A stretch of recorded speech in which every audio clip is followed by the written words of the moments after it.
So hello guys, welcome back to another blog. स्वागत करते हैं आपका अपना यूट्यूब चैनल अंकित ब्लॉग में।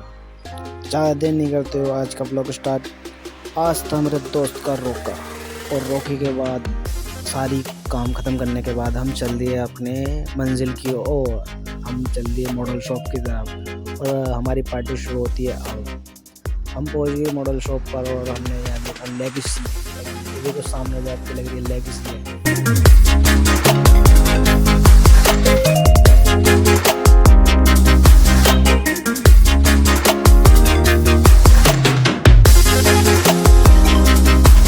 डिस्कशन करने के बाद जब कोई हल नहीं निकल रहा था, तो हमने सोचा क्यों ना जल्दी किया जाए, क्योंकि हम पहले ही लेट हो रहे थे। तो फिर हमने सोचा कि एक वाइट लेवल ले ली जाती है। वाइट लेवल लेने के बाद मैंने उसके लेवल को पढ़ा और उसका मुआयना करने में लग गया।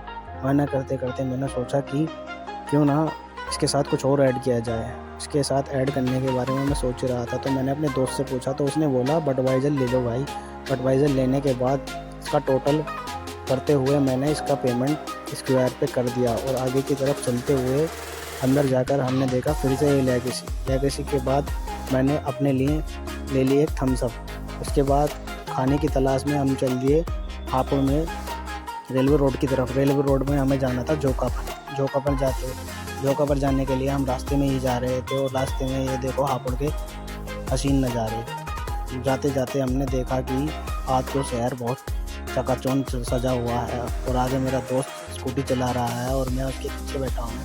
उसके बाद थोड़ी देर बाद मैं अपने दोस्त की स्कूटी से उतरकर अपने दूसरे दोस्त की बाइक पर बैठ गया, और रेलवे रोड पर पहुँच गए। पहुँचने के बाद हम धीरे धीरे आगे की तरफ चलते हुए, ये देखिए रेलवे रोड का नज़ारा।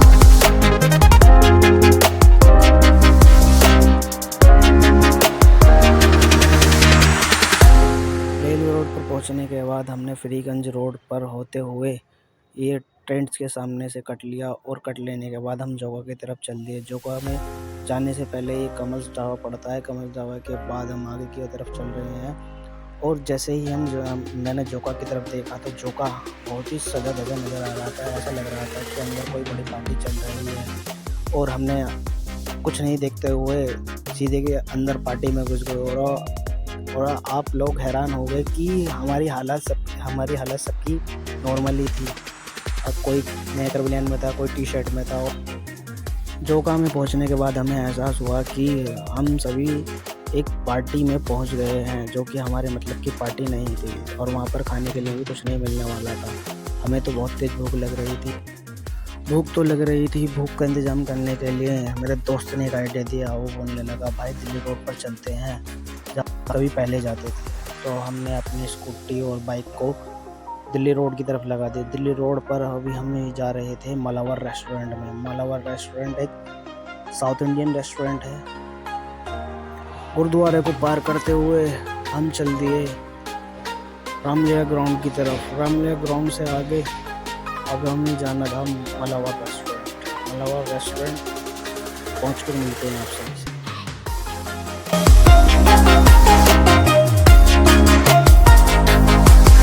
फाइनली हम पहुंच चुके हैं मालावर रेस्टोरेंट, और पेट में लग रही थी बहुत तेज़ भूख। और ये देखिए बाहर का इंटीरियर मालावर रेस्टोरेंट का। मालावर रेस्टोरेंट एक साउथ इंडियन रेस्टोरेंट है, और इसमें खाना काफ़ी अच्छी मिलता है, वैरायटियाँ भी काफ़ी अच्छी हैं, और इसका इंटीरियर भी काफ़ी अच्छा है। और इसके अंदर जाते हुए ऐसा एहसास हो रहा था जैसे कि कोई हम एक पार्टी हॉल में पहुंच गए हों, और हमारा ही स्वागत के लिए कुछ लोग खड़े हुए थे। हमने आगे जाकर देखा, और एक खाली टेबल पर जाकर बैठ गए। वहाँ जाने के बाद कुछ लोग हमारे स्वागत के लिए खड़े हुए थे। और इसका भाई इस बाथरूम से एक पुरानी कहानी जुड़ी हुई है, जो आपको कभी फ्री में बताऊंगा। फाइनली मालावर रेस्टोरेंट का मेन्यू कार्ड आ गया था। मेन्यू कार्ड से हम सभी मेन्यू कार्ड को देखने लगे, और मेन्यू कार्ड को पढ़ने लगे। मेन्यू कार्ड पढ़ने के बाद हमने सोचा क्यों नहीं कुछ ऑर्डर किया जाए। उसके बाद हम सभी आपस में बात करने लगे कि भाई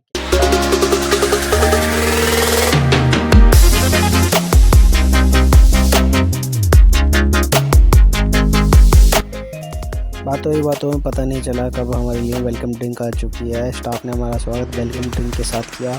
वेलकम ड्रिंक के साथ स्टाफ ने हमें पापड़ भी ऑफ़र किए। पापड़ खाने के बाद हमने ऑर्डर किया अपने खाने के लिए। इस वेलकम ड्रिंक का फ्लेवर किसी को समझ नहीं आ रहा था कि कैसा है, तो तभी हमारे पापड़ ख़त्म हो गए थे। तो हमने स्टाफ से बोला कि भैया हमें पापड़ दे दीजिए, तो भैया ने हमें दोबारा पापड़ ऑफर किए। फिर उसके बाद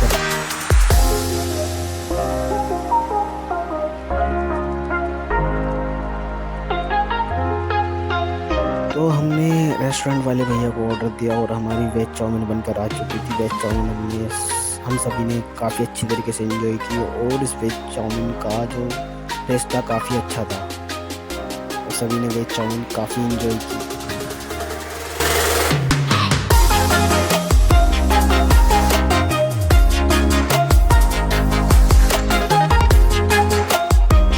अब भैया चाउमीन रूखी तो चल नहीं सकती थी, तो हमने मोहितो ऑर्डर कर लिया। मोहितो के साथ हमने ऑर्डर कर लिया कोल्ड कॉफ़ी। पहले तो मोहितो सभी पीने को मना कर रहे थे। मोहितो का टेस्ट किसी को समझ में नहीं आता, इसलिए किसी ने नहीं पिया। मैंने ही मोहितो एंजॉय किया। फिर बारी बारी से सभी ने थोड़ा थोड़ा सा एंजॉय किया मोहितो को भी, और कोल्ड कॉफ़ी भी एंजॉय की साथ में। इसी के साथ हमारा पनीर टिक्का आ चुका था। पनीर टिक्का यहाँ का बहुत ही लाजवाब होता है। ये मतलब one of the best paneer tikka है। ये हमने कई सालों से यही एंजॉय कर रहे हैं पनीर टिक्का। ये इसकी ग्रीन चटनी के साथ ही काफ़ी अच्छा लगता है खाने में। तो भैया हमारा यहाँ का खाना हो चुका था। तो खाना खाने के बाद हमने अपना बिल लिया और कैश काउंटर की तरफ चल दिए। रात के बज रहे थे 11 और रेस्टोरेंट में भीड़ बहुत ही हल्की हो चुकी थी। हमने कैश काउंटर पर जाकर अपना बिल का प्रोसेस करना शुरू किया और भैया से मिले, अपना बिल पे किया और सामने हमारे बैठे थे बाबा जी को नमस्कार किया। नमस्कार करके हम बिल पे कर चल दिए आगे की तरफ।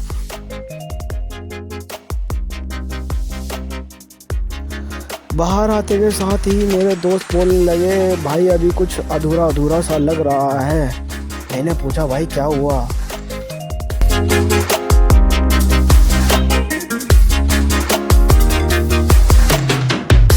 फिर वो अधूरी बात मुझे पता चलती है कि क्या रहा। वो भाई ने बोला, भाई अभी खाना तो खाया ही नहीं है, ये तो नाश्ता हुआ है।